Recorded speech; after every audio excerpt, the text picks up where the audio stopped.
straight into Lloyd's the best known misunderstood market in the world. And it's a title that honestly I borrowed from somebody else, but I do think it sums up Lloyd's. We all know it, and we're going to go a little bit through the history of it, really spend more time about how it works today, particularly with some of the remote work that's going on, and why it's relevant to you. Why should you even worry about doing business in Lloyd's or having that proper Lloyd's contact? It does have a huge history. It was started by a gentleman by the name of Edward Lloyd. He wasn't a insurance person at all. He was actually the owner of a coffee house. And merchants used to meet there, captains, mariners used to meet there and negotiate, literally negotiate insurance. They take a slip of paper and describe the voyage that was being undertaken.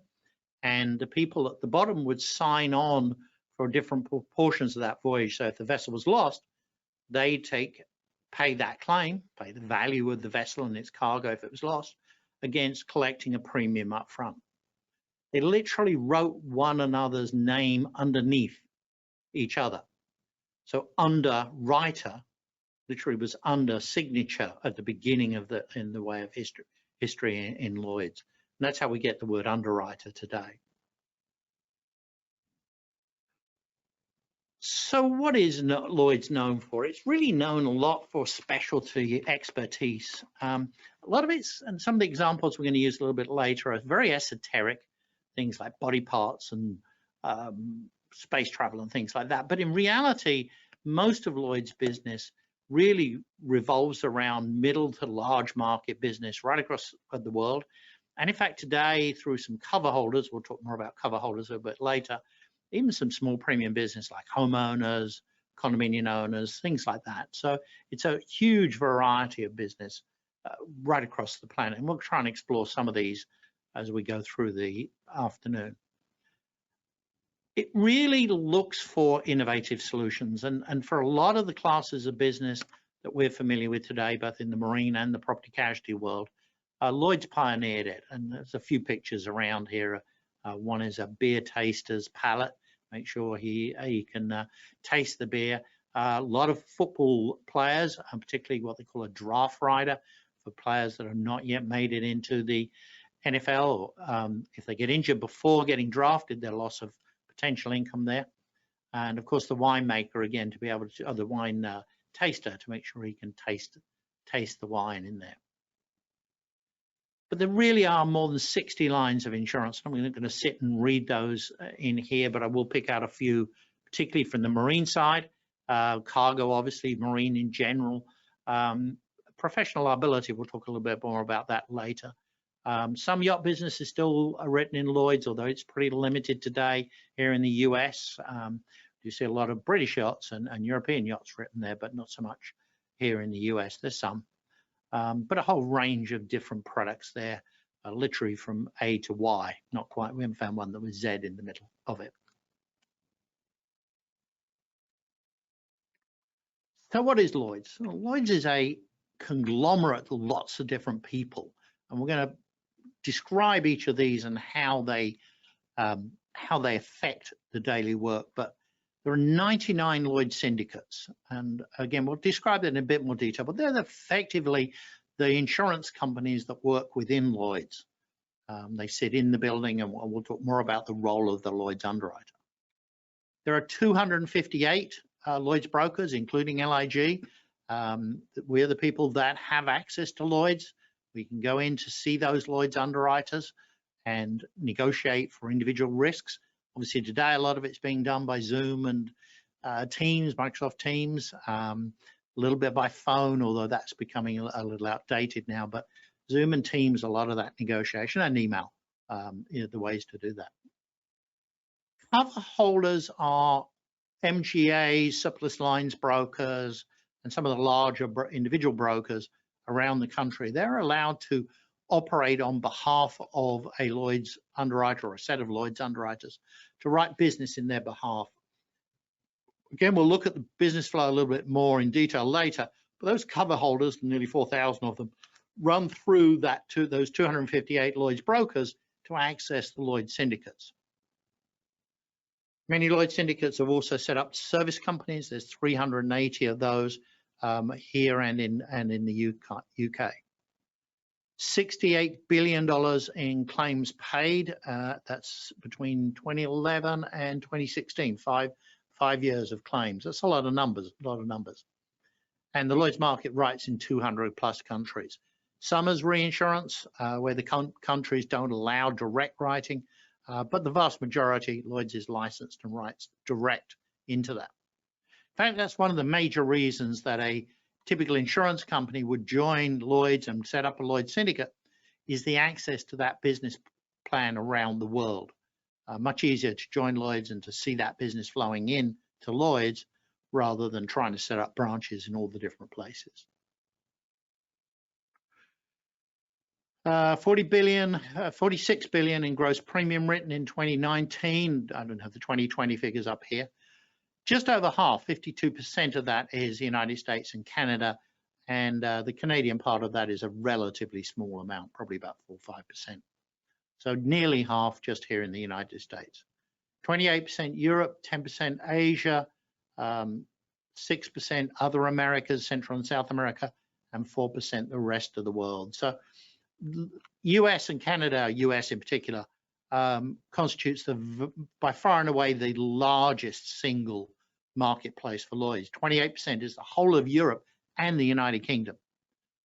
So as you can see, it's very dominant in the US market business. So how does that business get to Lloyd's? Just over 10% comes through those service companies we've talked about. 32% is through cover holders. They're those surplus lines brokers or MGAs acting on behalf, writing on behalf of the Lloyd's underwriters. And 56% comes through open market placements. That's a funny term if you're not used to it, but what it means is it actually allows you to go in and negotiate, tailor-make a risk on a case-by-case basis. Cover holders, you tend to have a template. The coverages will be largely the same. You might have some variation in forms in there, but within a cover holder, you've got a box under which you operate. Same with the service companies, but the open market are really truly the ability to customize the risk from account to account. Financial security, Standard & Poor's have an A+, Fitch has an A-, AM Best has an A rating. Some individual syndicates have rating as well, but these are the overall ratings for Lloyd's, regardless of the syndicate involved. 2020, we managed to get some data out of Lloyd's here for the types of business flowing from the US to London. Property is definitely the leader in here, just over $6 billion. Casualty and financial professional liability, $3 billion. Property treaties, these are reinsurance treaties of existing companies, just over $3 billion. Casualty, other casualty, general liability, things like that, $3 million. Marine makes it in quite well down the line, but is still a fairly significant amount, just under 1.6 billion. And energy, 1.2 billion. Specialty, others, and accident and health come in just under $1 billion apiece. So you can see the sort of size of marketplace. Property definitely dominating the field, and in particular windstorm property, as the markets here in the US have withdrawn from writing windstorm. Lloyd's has stepped in and filled a lot of those voids, both in the commercial and the residential markets. So we've talked about the role of a Lloyd's broker. We've talked about a Lloyd's broker and what it is, but now we're going into explain in more detail the role of a Lloyd's broker. How do they work? What do they do on a daily basis? A lot of this will be talking about how it worked pre-COVID. I'll try and do some adaptations as to how it works today. But each broker is given a 3-letter code and a number. Ours logically is LIG. We're lucky to be able to have the name of our company as our code, and our number's 1586. There's no particular reason for the 1586. It's not like we've been around since 1586, but that's our code, LIG 1586. And every document we produce in Lloyd's is referenced to LIG 1586 or 1586 LIG. So it's tracked back to us on that basis. So what is it? It's a giant shopping mall. It's a place where you have those 99 syndicates sitting in there, allowing you to go see them. Again, pre-COVID, you do this. Now you do it typically by Zoom or by Microsoft Teams or something like that. But we're used as buyers. We go out and see those underwriters. We go and know the ones that suit the risk. And that's probably the biggest part of a Lloyd's broker's technique and skill set, is knowing which underwriter suits a particular risk. For example, if you take something as simple as cargo, there are underwriters that like bulk cargo. There's underwriters that still write stock throughput. Not many of them, but they still are around. There's underwriters that like containerized cargo. Some that like small accounts, some that like large accounts. And that's just cargo. If you went through the whole of marine, again, you've got different flavors between different markets. Something as simple as maritime employers liability. I think at last counts we had 9 different syndicates potentially to lead maritime employers liability in Lloyd's. So there's a tremendous variety, and again, the skill set of the broker is knowing how to match, to find that underwriter to write or to lead the risk, and then to pass it along to other supporting underwriters. But having that lead is critical. The other underwriters that will write part of a risk often just look at who the lead is. I don't say they won't look at the slip, but if they see a well-respected lead in that field, then they're going to follow the risk. If they don't, they're going to have a lot more questions and potentially not follow along on the risk. There's a picture of Lloyd's as it looks. It's a little confusing there, and quite frankly, it's a little confusing in real life. Used to be nearly 4,000 people in there in one day. Big ground floor at the bottom there, and then a number of galleries. I think there's 3 occupied at the moment. Marine people tend to stay on the ground floor, so we don't get up to the Gideon heights of the 3rd gallery. But it's a huge shopping mall, as we've just said. About $128 million of premiums transacted daily. By the way, Lloyd's has reopened recently. Limited capacity. I think it's something like 500. I'm not sure the exact number that are allowed in at any one time. And in a typical day, about $64 million worth of paid claims on an average day.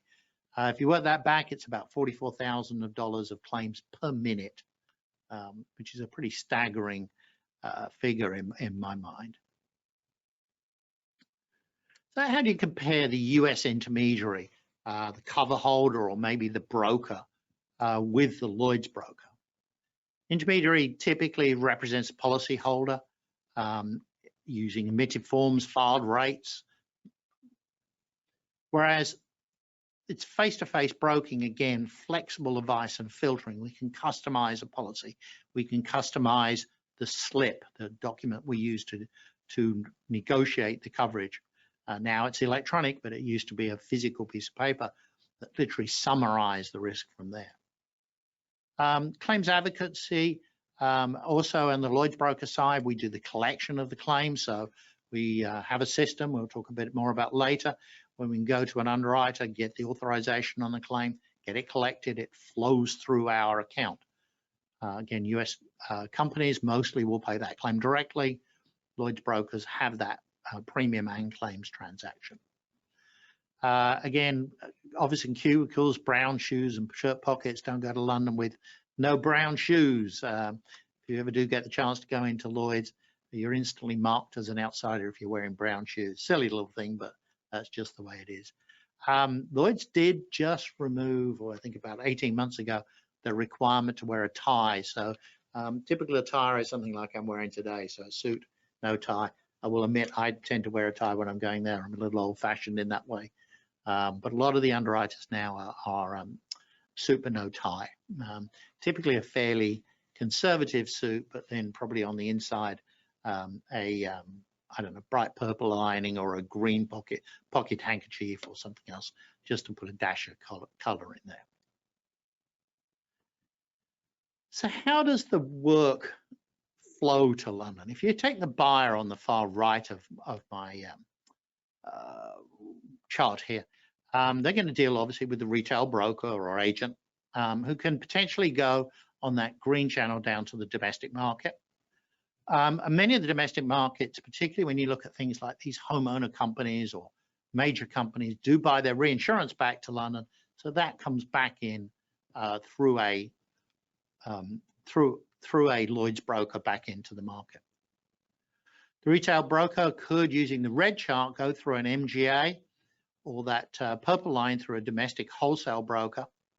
But that domestic US wholesale broker or MGA has to go through that London wholesale broker in order to get to the Lloyd's and London market.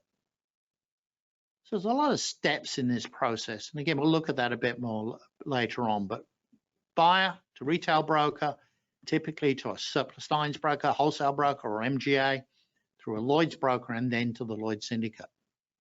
A lot of mouths to feed, and also can get very confusing when you have that issue of telling your story. Your story is so critical to these processes, and getting your story from buyer all the way through to the Lloyd's underwriter can be a real difficult thing to do. Let's show you one example. Obviously, back after 9/11, US government imposed TRIA. In basically every quote we give today, we give a TRIA option, except the workers' comp market, which includes it automatically. We give a TRIA option and the client gets a chance to buy it or not buy it.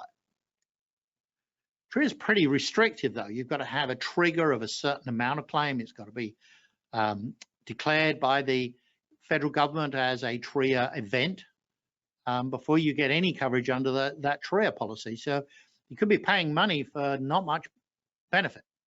In fact, since 9/11, there has not been an event that would have triggered TRIA. So in Boston, for example, there was no, would not have been a TRIA trigger, and there would have been no response under TRIA, even if the buyer had purchased the coverage. So Lloyd's came in and wrote a terrorism policy, much broader than this. It covers both domestic and foreign terrorism, doesn't require a certain trigger event, and makes it a lot easier to deal with. In most cases, it's also cheaper than buying TRIA. And that may sound a little bit odd, but you know, most companies are looking at 5%, 3%, some even 10% on top of their premium to purchase TRIA. If your premium's substantial, it's often a lot cheaper to buy that TRIA, a terrorism coverage, on a monoline basis. So again, problem was TRIA was limited. There was no real terrorism insurance out there in the commercial marketplace. So it was a product that was developed in London back just after 9/11 to provide that solution.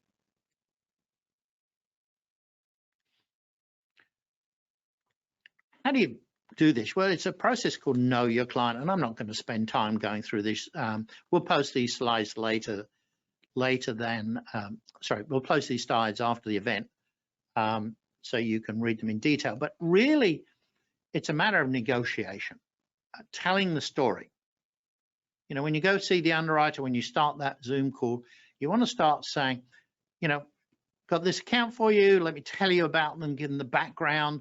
Photographs are great. I love going in with photographs. I did a whole broke not too long ago on a dock up in Norfolk area where I just showed a photograph of it, talked about the risk and how it was built and the substantial nature of it.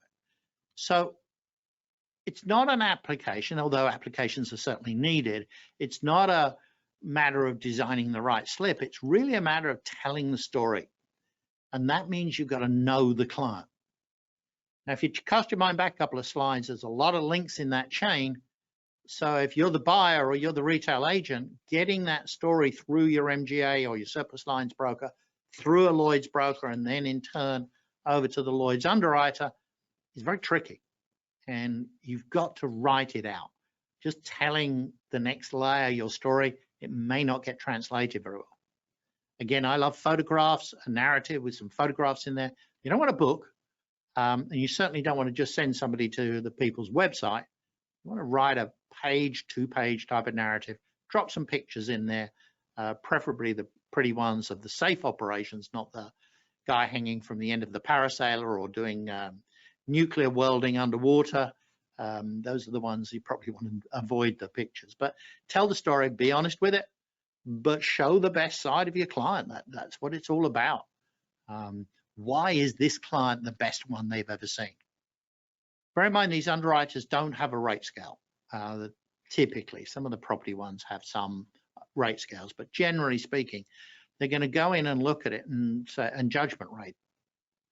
And yes, they've got models, RIMS models and stuff like that, but why is this risk the best one on the river?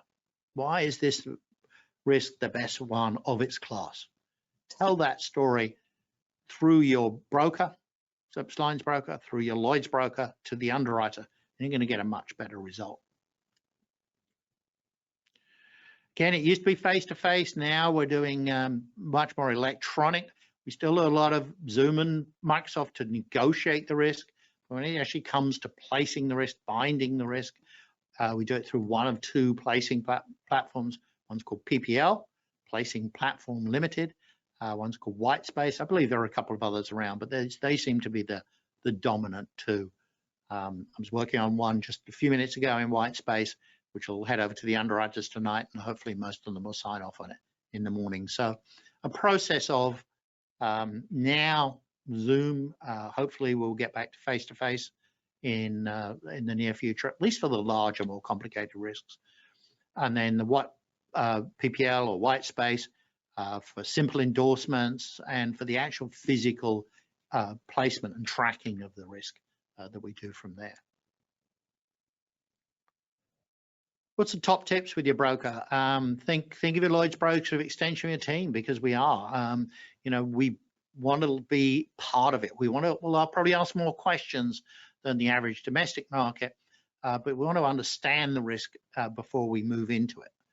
If we go to the underwriter and they have the story, it's just a very powerful event. A few years ago, I was out visiting a client, flew to London directly from that visit to a client, met with the underwriters the next day, and I said, I was on their worksite yesterday, 2 days ago as it was, and this is what I saw.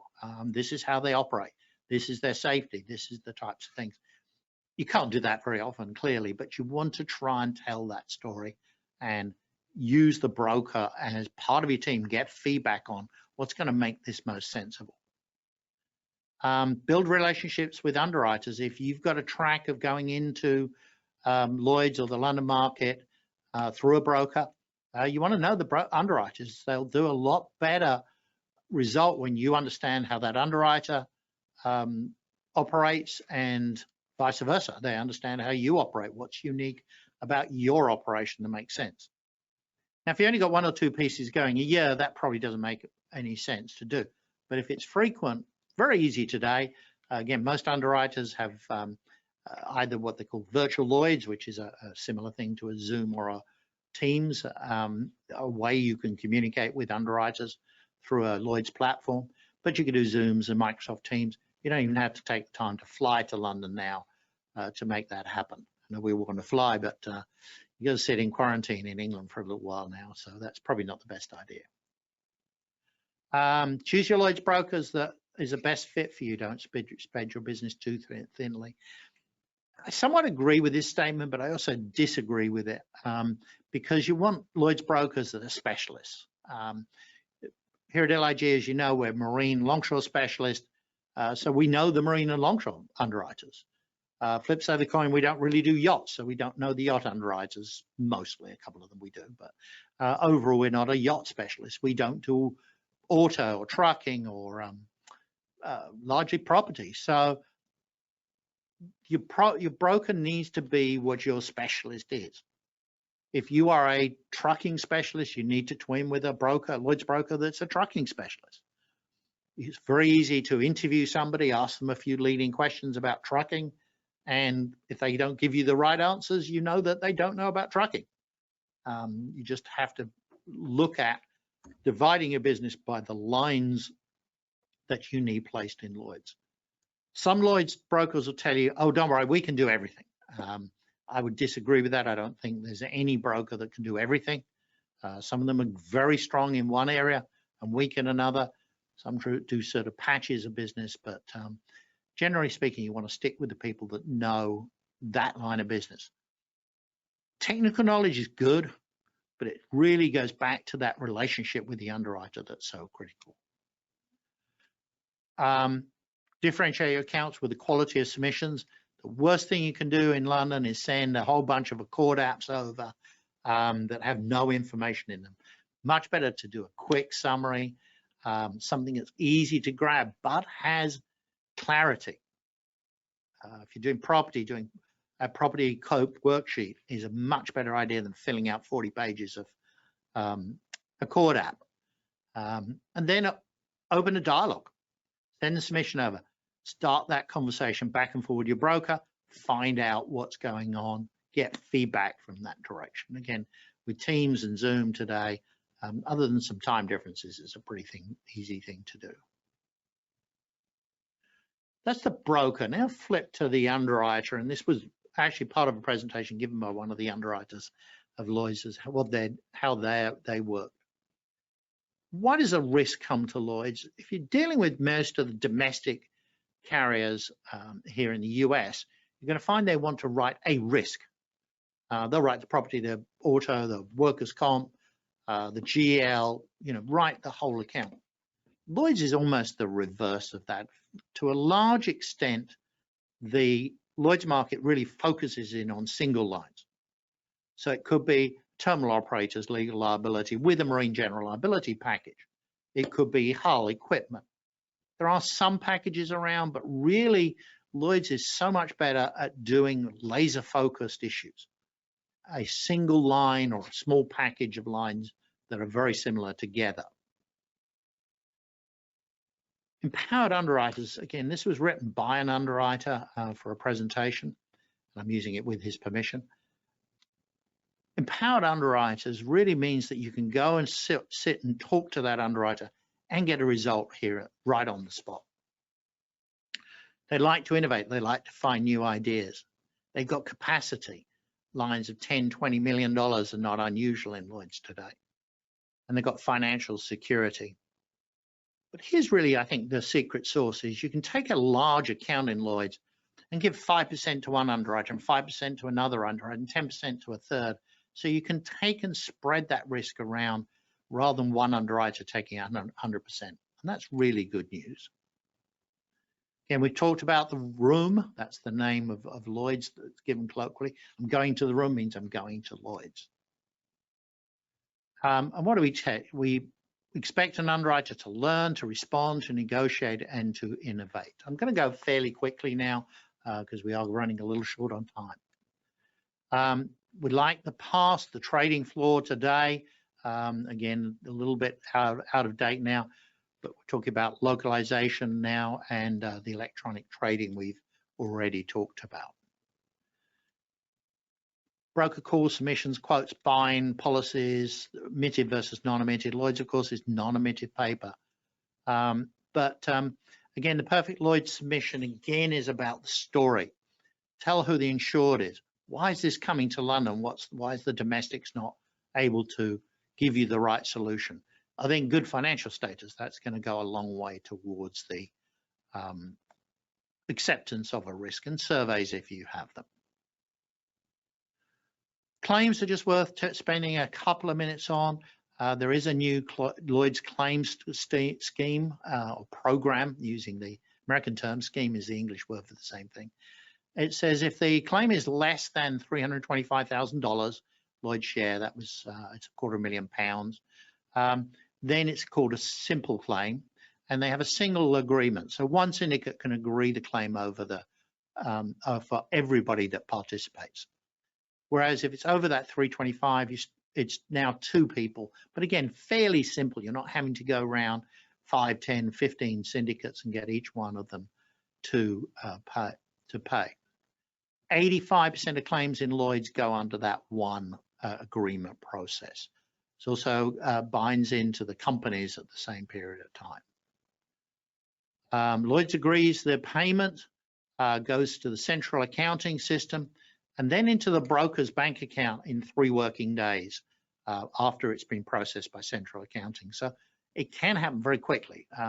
Literally, once your leader agrees, once you go through all this process, you're probably looking about 1 work week before the Lloyd's broker has the money. Now, how quickly they're going to transfer that is really a question between you and your Lloyd's broker, but it is in the Lloyd's broker's hands, typically 5 days after the lead agrees that money. Just in our last few minutes, I want to show you just some idea of Lloyd's as innovators, some of the products Lloyd's has innovated over the 150 years of there. 1904 was automobile insurance, started there, and we're going all the way through to today. Again, first motor cars written by Lloyd's back in 1904. 1911, first aviation policy written. That seems incredible, 110 years ago that happened. 1930s, starting really to get into some of the more famous, but again, it's a very small part of Lloyd's Lloyd's total business. Jimmy Durante's nose was insured for $140,000 back then. In the 1930s, I know probably a couple of $1 million worth today with inflation, maybe more. But that's 1930s. Go to the again in 1930s, Betty Davis insured her waist for $28,000. Again, that'd probably be $250,000, $500,000 in today's money. Business income, 1939. That was new coverage. There was some sort of format of percentage more, but this was the first time where there were financial records in place. We could actually work out how much money a business lost when it was destroyed by fire or wind. And Cuthbert Heath was a broker who literally invented business income insurance as we know it today, 80-something years ago. Betty Grable insured her legs for $1 million in the 40s. 1950s brought in maritime employers liability. Those of you who deal with us, you know that this is one of our strongest lines. It was originally for oil and gas workers working on floating platforms that were not owned by their employer. And that was the key to maritime employers liability, particularly in the early days. It's expanded, obviously, now to just about anybody working on a watercraft, a lot of cruise ships, dock builders and things like that. But again, 70 years ago was maritime employers liability was created in Lloyd's. Space travel, one of the first space satellites was insured Interstat 1 in 1965. Satellite insurance is launch insurance, both when the satellite goes up in the air, and then they're what they call life insurance. It's expected to run for 10 years. They'll write a life insurance policy for a shorter period than that, doesn't go all the way out to 10 years, in case the satellite has a premature death. Just going through this business and business interruption liability in with the satellites today. Back to the body parts, Keith Richards, hands for insured for $1.6 million back in the 1970s. Amazing that Rolling Stones are still going back on tour shortly. And of course, just bringing it over to the US, Bruce Springsteen insured his voice for $2.5 million back in the 1980s. Very relevant today, just literally a couple of weeks ago, Mr. Branson's Virgin Galactic took its first major journey, but 2004, 17 years ago, it was first insured in Lloyd's. Marine professional liability. The professional liability part has been around for a fair length of time, but one of the interesting changes back in the mid 2010s was adding a package program together. So you get the professional liability, the marine general liability, maybe some ship repairers legal liability, but a package of programs together in the marine field. They'd always been monoline. So that's a great concept in Lloyd's. Take two monoline risks, plug them together. And the perfect thing about this is you then don't care whether it's a professional liability claim or a GL claim. It just falls under the same policy. You don't have to have that design argument potentially which policy it falls under if you have somebody that both designs the vessel and builds it, or designs an engine and puts it in the vessel. Lloyd's today, there's 3 groups here: the IUA, International Underwriting Association, and the fringe companies that work out around Lloyd's. As I said, the Lloyd's broker will have access to all of those straight through. The non-Lloyd's broker will have to go through a Lloyd's broker to get to Lloyd's. We've looked at this float before, so I won't spend any time on it, but just to say, recognize you got a number of links in this chain from the insured all the way through to the underwriter. So the certainty of the information you give as the agent or the wholesaler is really critical to this process. Not just the big or the unusual, obviously cruise ship, top right, a port, bottom center. The picture on the top left is actually a thing called a hot tug, written in Lloyd's today. It is literally a hot tub that floats down the river, has a small engine in it, and a coal-fired heater. Strange idea of, I'm sorry, a wood-fired heater. Strange idea to have a live flame in here, but you can pop in this little jacuzzi type item and run down a river or a lake. A lot of middle market business, sightseeing, cruise boats, obviously tugboats, and that picture in the middle is supposed to represent cargo, particularly again high value project cargo, something that's unusual in nature. Lloyd's is really excels at. Lloyd's today is looking for new premium. Most of the syndicates are multi-specialists. They have a number of different specialists in different areas, but again, they're not generalists, and they tend to be specialist in nature as the individual. So that's my webinar for the day. I'm sure you've all got questions. Again, pop into your question box, put it out there, and we'll see if we can take 5 minutes to answer some questions. Again, this is part of our spring-summer series for 2020. Sorry, 2021. I lost a year in there. You can tell this is a live broadcast. We will be posting the last one of this series, and then we'll come back for a full series starting probably late October. I'd be remiss of me if I didn't mention our CMIP, Certified Marine Insurance Professional Program. That's coming up in October in Boston. It's a live seminar, 2 days. And if you're a CIC or CRM, you can get your CIC credits at the same time as going through your CMIP. 2 days, 8 hours a day, a couple of long days, but if you're CICs, you're used to it. Great question from Barbara here. Are the term Lloyd's and London interchangeable? No. I wonder if I can bring I think I can try and bring a slide back up if I'm clever, which I'm probably not, but we'll give it a shot. Let's see. Worked. Okay, so really 3 parts of the London market, what they call the IUA companies, the International Underwriting Association. So a lot of British companies are a member of that, and companies from all over the world, but they're operating in Lloyd's on that slip type of system. So they're literally a part of the white space or PPL platform. Lloyd's itself are those 99 Lloyd's syndicates and 258 Lloyd's brokers. And last but by no means least, what they call the fringe companies.